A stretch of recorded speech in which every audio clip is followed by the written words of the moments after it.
नमस्कार। मेरे प्यारे देशवासियों, पूरा विश्व इस समय संकट के बहुत बड़े गंभीर दौर से गुजर रहा है। आमतौर पर कभी जब कोई प्राकृतिक संकट आता है तो वो कुछ देशों या राज्यों तक ही सीमित रहता है, लेकिन इस बार ये संकट ऐसा है जिसने विश्व भर में पूरी मानव जाति को संकट में डाल दिया है। जब प्रथम विश्व युद्ध हुआ था, जब द्वितीय विश्व युद्ध हुआ था, तब भी इतने देश युद्ध से प्रभावित नहीं हुए थे जितने आज कोरोना की इस बीमारी से हैं। पिछले 2 महीने से हम निरंतर दुनिया भर से आ रहे कोरोना वायरस से जुड़ी चिंताजनक खबरें देख रहे हैं, सुन रहे हैं। इन 2 महीनों में भारत के 130 करोड़ नागरिकों ने कोरोना जैसी वैश्विक महामारी का डटकर मुकाबला किया है। सभी देशवासियों ने आवश्यक सावधानियां बरतने का भरसक प्रयास भी किया है, लेकिन बीते कुछ दिनों से एक ऐसा माहौल बन रहा है, ऐसा लग रहा है जैसे हम संकट से बचे हुए हैं। ऐसा लगता है सब ठीक है। वैश्विक महामारी कोरोना से निश्चिंत हो जाने की ये सोच सही नहीं है। इसलिए प्रत्येक भारतवासी का सजग रहना, सतर्क रहना बहुत आवश्यक है। साथियों, आपसे मैंने जब भी जो भी मांगा है, मुझे कभी भी देशवासियों ने निराश नहीं किया है। ये आपके आशीर्वाद की ताकत है कि हम सब मिल करके अपने निर्धारित लक्ष्यों की तरफ आगे बढ़ रहे हैं, प्रयास सफल भी होते हैं। आज मैं आप सभी देशवासियों से, 130 करोड़ देशवासियों से, आप सबसे कुछ मांगने आया हूं। मुझे आपके आने वाले कुछ सप्ताह चाहिए। आपका आने वाला कुछ समय चाहिए। मेरे प्यारे देशवासियों, अभी तक विज्ञान कोरोना महामारी से बचने के लिए कोई निश्चित उपाय नहीं सुझा सका है और न ही इसकी कोई वैक्सीन बन पाई है। ऐसी स्थिति में हर किसी की चिंता बढ़नी बहुत स्वाभाविक है। दुनिया के जिन देशों में कोरोना का वायरस और उसका प्रभाव ज्यादा देखा जा रहा है, वहां अध्ययन में एक और बात सामने आई है। इन देशों में शुरुआती कुछ दिनों के बाद अचानक बीमारी का जैसे विस्फोट हुआ है। इन देशों में कोरोना से संक्रमित लोगों की संख्या बहुत तेजी से बढ़ी है। भारत सरकार इस स्थिति पर, इस वैश्विक महामारी के फैलावे के इस ट्रैक रिकॉर्ड पर पूरी तरह नजर रखे हुए हैं। हालांकि कुछ देश ऐसे भी हैं जिन्होंने आवश्यक निर्णय भी किए और अपने यहां के लोगों को ज्यादा से ज्यादा आइसोलेट करके स्थिति को संभाला है और उसमें नागरिकों की भूमिका बहुत अहम रही है। भारत जैसे 130 करोड़ की आबादी वाले देश के सामने, और हम वो देश हैं जो विकास के लिए प्रयत्नशील देश हैं, और हम जैसे देश पर कोरोना का ये संकट सामान्य बात नहीं है। आज जब बड़े बड़े और विकसित देशों में हम इस वैश्विक महामारी का व्यापक प्रभाव देख रहे हैं, तो भारत पर इसका कोई प्रभाव नहीं पड़ेगा, ये मानना गलत है। और इसलिए इस वैश्विक महामारी का मुकाबला करने के लिए दो प्रमुख बातों की आवश्यकता है। पहला, संकल्प, और दूसरा, संयम। संकल्प और संयम। आज 130 करोड़ देशवासियों को अपना संकल्प और दृढ़ करना होगा कि हम इस वैश्विक महामारी को रोकने के लिए एक नागरिक के नाते अपने कर्तव्य का पालन करेंगे। केंद्र सरकार, राज्य सरकारों के दिशा निर्देशों का पूरी तरह से पालन करेंगे।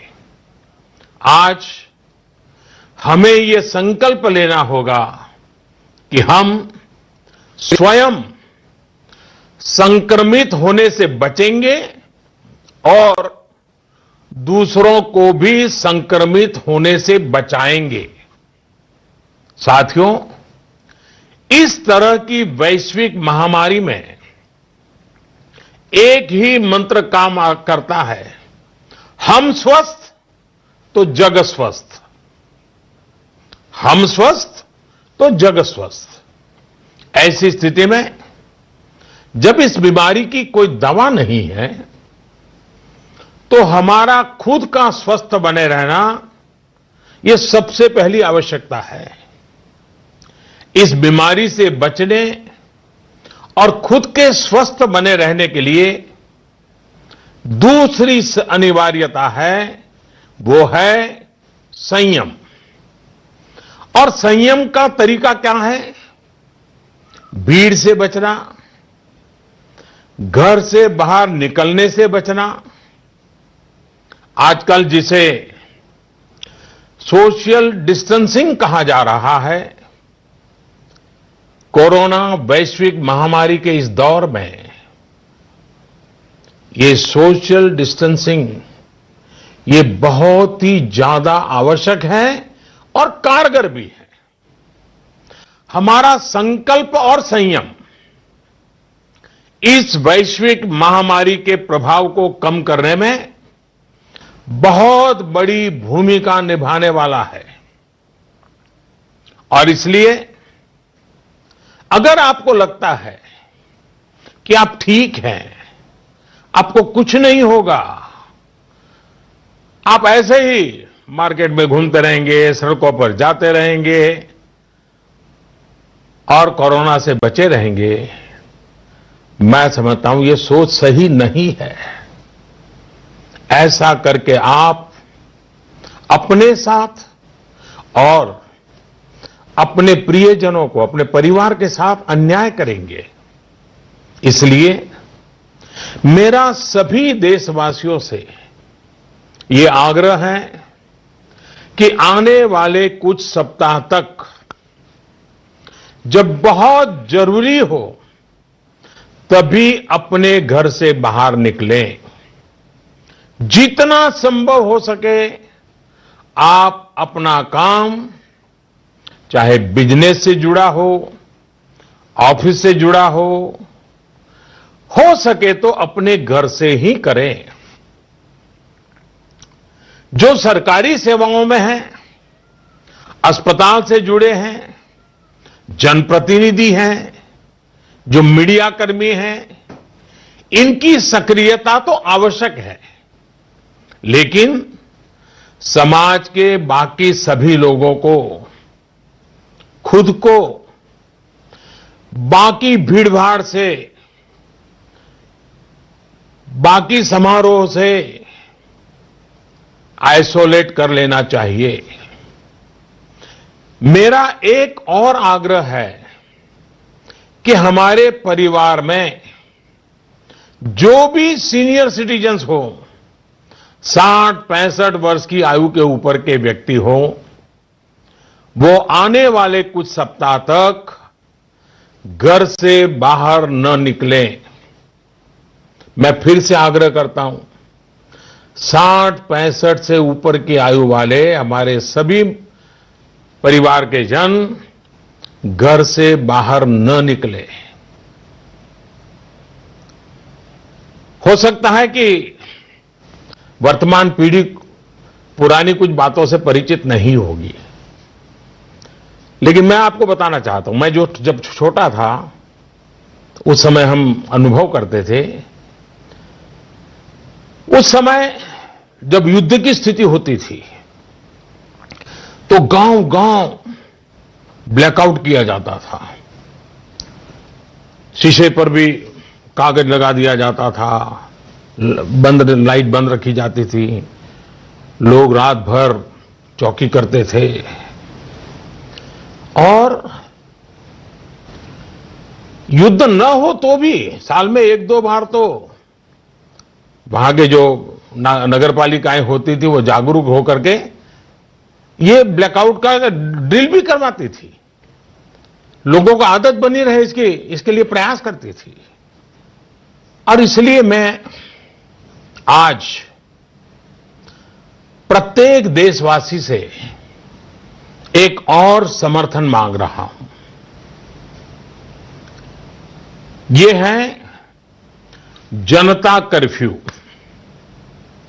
जनता कर्फ्यू यानी जनता के लिए, जनता द्वारा खुद पर लगाया गया कर्फ्यू। इस रविवार यानी 2 दिन के बाद 22 मार्च रविवार को सुबह 7 बजे से रात 9 बजे तक सभी देशवासियों को जनता कर्फ्यू का पालन करना है। इस जनता कर्फ्यू के दरमियान कोई भी नागरिक घरों से बाहर न निकले, न सड़क पे जाए, न मोहल्ले में या सोसाइटी में इकट्ठे हो, अपने घरों में ही रहे। हां, जो आवश्यक सेवाओं से जुड़े हुए हैं उनको तो जाना ही पड़ेगा, क्योंकि उनका बहुत बड़ा दायित्व होता है। लेकिन एक नागरिक के नाते न हम जाए और हम देखने के लिए भी न जाएं। साथियों, 22 मार्च को हमारा ये प्रयास हमारे आत्मसंयम, देश हित में कर्तव्य पालन के संकल्प का एक मजबूत प्रतीक होगा। 22 मार्च को जनता कर्फ्यू की सफलता, इसके अनुभव हमें आने वाली चुनौतियों के लिए भी तैयार करेंगे। मैं देश की सभी राज्य सरकारों से भी आग्रह करूंगा कि वो जनता कर्फ्यू का पालन कराने का नेतृत्व करें। हमारे देश में कई संगठन हैं, एनसीसी हैं, एनएसएस हैं, कई युवा संगठन हैं, सिविल सोसाइटी है, खेलकूद के संगठन हैं, कई प्रकार के संगठन हैं, धार्मिक संगठन है, सामाजिक संगठन है, सब कोई। सबसे मैं अनुरोध करूंगा कि अभी से लेकर रविवार तक इस जनता कर्फ्यू का संदेश लोगों तक पहुंचाएं, लोगों को जागरूक करें। आप ये भी कर सकते हैं कि हर दिन 10 नए लोगों को फोन करके आप इस वैश्विक महामारी के संबंध में नागरिक को करने वाले काम, जनता कर्फ्यू की बात उनको समझाएं, उनको बताएं। मेरे प्यारे देशवासियों, ये जनता कर्फ्यू एक प्रकार से हमारे लिए, भारत के लिए एक कसौटी की तरह होगा। ये कोरोना जैसी वैश्विक महामारी के खिलाफ लड़ाई के लिए भारत कितना तैयार है, ये देखने और परखने का भी समय है।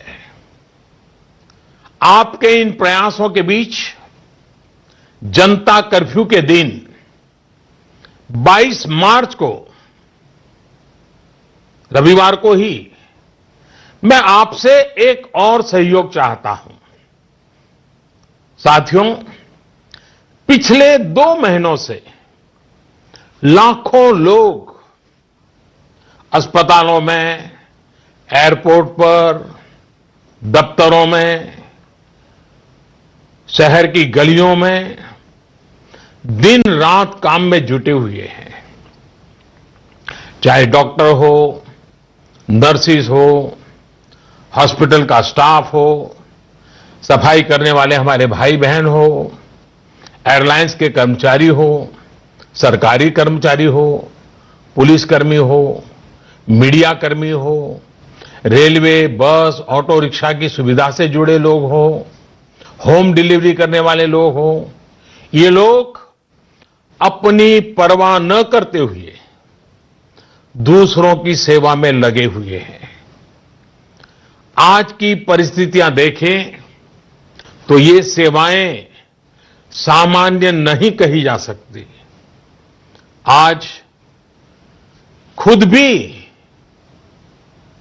इनके संक्रमित होने का पूरा खतरा मोल लेते हैं। बावजूद इसके ये अपना कर्तव्य भी निभा रहे हैं, हर किसी की सेवा करने का प्रयास कर रहे हैं। ये अपने आप में राष्ट्र रक्षक की तरह कोरोना महामारी और हमारे बीच में एक शक्ति बनकर के खड़े हैं। देश ऐसे सब छोटे बड़े व्यक्तियों का, संगठनों का कृतज्ञ है। मैं चाहता हूं कि 22 मार्च रविवार के दिन हम ऐसे सभी लोगों को धन्यवाद अर्पित करें, और धन्यवाद अर्पित करने का तरीका भी देश के एक एक व्यक्ति को जोड़ सकता है। रविवार को, यानी जनता कर्फ्यू के दिन शाम को ठीक 5 बजे हम अपने घर के दरवाजे पर खड़े होकर या बालकनी में या खिड़कियों के सामने खड़े होकर 5 मिनट तक,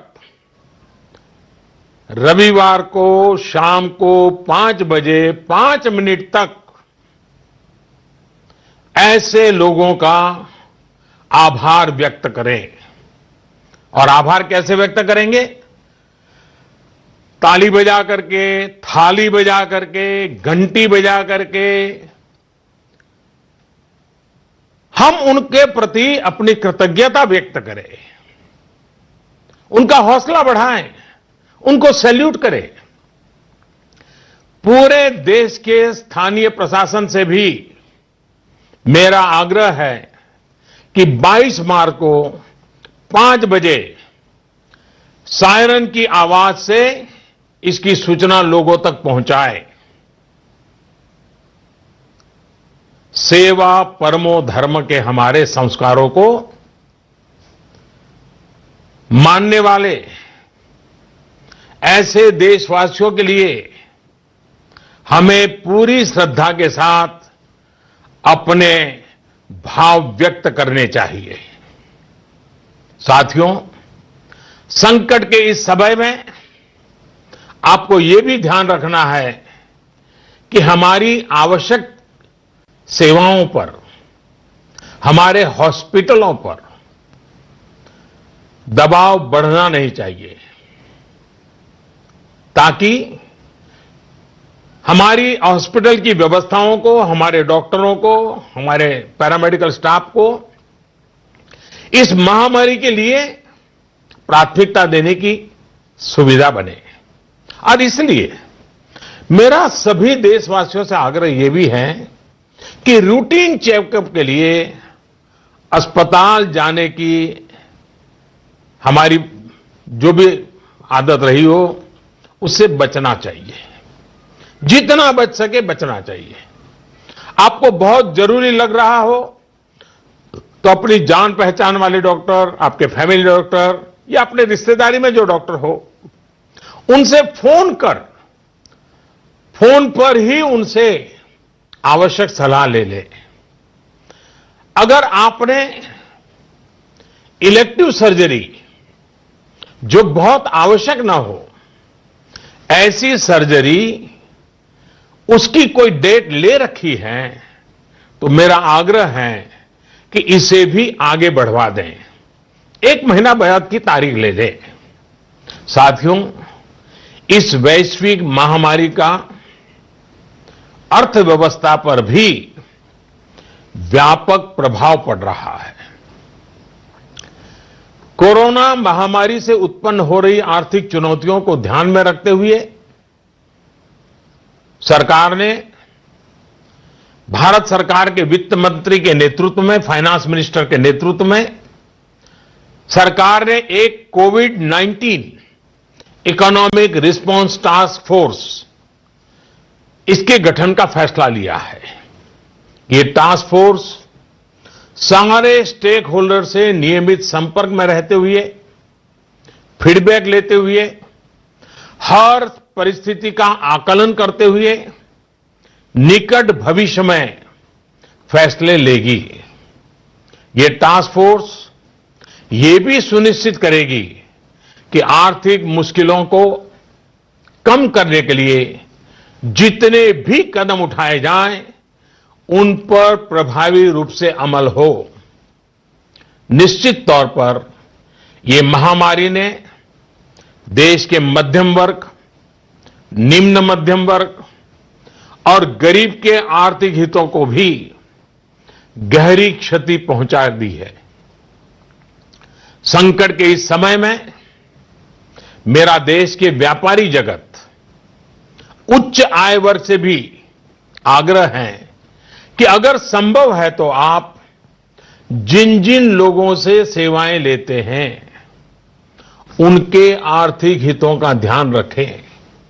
हो सकता है आने वाले कुछ दिनों में ये लोग दफ्तर ना आ पाएं, आपके घर ना आ पाएं।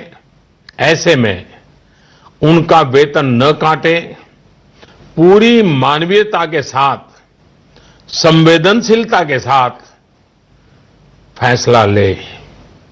हमेशा याद रखिएगा, उन्हें भी अपना परिवार चलाना है, अपने परिवार को बीमारी से बचाना है। मैं देशवासियों को इस बात के लिए भी आश्वस्त करता हूं कि देश में दूध, खाने पीने का सामान, दवाइयां, जीवन के लिए जरूरी ऐसी आवश्यक चीजों की कमी ना हो, इसके लिए तमाम कदम उठाए जा रहे हैं। ये सप्लाई कभी रोका नहीं जाएगा। इसलिए मेरा सभी देशवासियों से ये आग्रह है कि जरूरी सामान संग्रह करने की होड़ न लगाएं। आप पहले जैसे करते हैं वैसे ही सामान्य रूप से ही खरीदारी करें। पैनिक बाइंग ये कतई ठीक नहीं है, उसको न करें। साथियों, पिछले 2 महीनों में 130 करोड़ भारतीयों ने, देश के हर नागरिक ने देश के सामने ये जो संकट आया है, उस संकट को देशवासियों ने अपना संकट माना है। भारत के लिए, समाज के लिए, देशवासियों से जो बन पड़ा है, हर किसी ने किया है। मुझे भरोसा है कि आने वाले समय में भी हम सभी देशवासी अपने कर्तव्यों का, अपने दायित्वों का इसी तरह निर्वाह करते रहेंगे।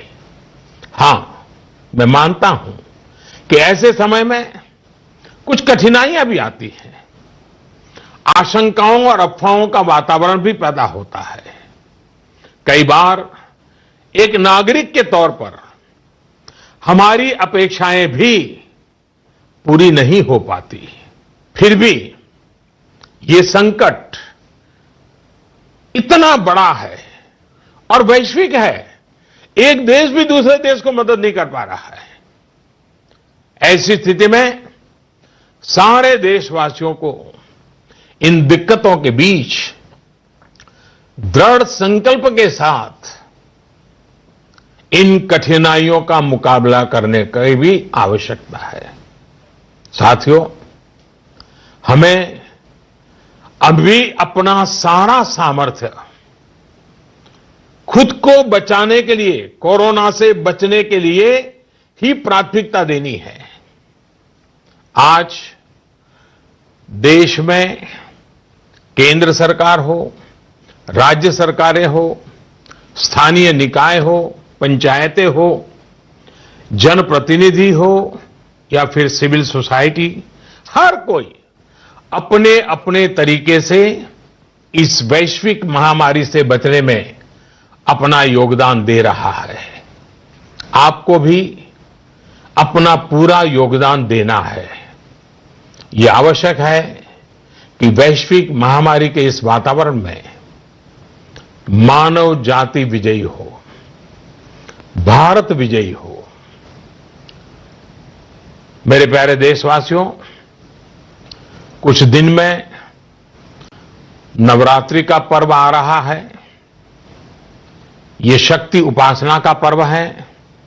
भारत पूरी शक्ति के साथ आगे बढ़े, इस संकल्प को लेकर के आवश्यक संयम का पालन करते हुए आओ हम भी बचें, देश भी बचाएं, जग को भी बचाएं। फिर एक बार मैं आग्रह करूंगा, जनता कर्फ्यू के लिए मैं आग्रह करूंगा, सेवा करने वालों का धन्यवाद करने के लिए आपका भी बहुत बहुत धन्यवाद। देश के नाम प्रधानमंत्री नरेंद्र